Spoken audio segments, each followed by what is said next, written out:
يا رب قابل حبيبي عشان أعيش يا رب قابل حبيبي. في فيديو النهاردة هنقدم لكم واحد من أجرى الأفلام وأروعها في تاريخ السينما العربية والمصرية. الفيلم ده اتضمن مشهدين سخنين جدا. لو عايز تعرف هو فيلم ايه، مين أبطاله، ايه الحكاية، خليكم معانا. وقبل ما نبدأ متنساش تعمل لايك للفيديو وتشترك في القناة ليصلك كل جديد. فيلم الأرض يعتبر من أجرى الأفلام وأروعها في تاريخ السينما العربية والمصرية، ولكنه تضمن مشهدين جراء جدا.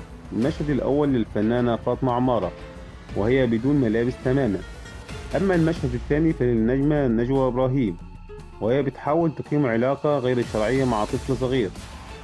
فيلم الأرض من إنتاج سنة 1970 ومن إخراج يوسف شاهين ومن بطولة محمود المليجي وعزة العلايلي ونجوى إبراهيم. العمل بيعتبر من أهم كلاسيكيات السينما المصرية، المأخوذ من رواية عبد الرحمن الشرقاوي. بتدور قصة الفيلم على صراع الفلاحين في أحد القرى مع الإقطاعيين اللي بيستولوا على مياه الري وبيحرموهم من أرضهم.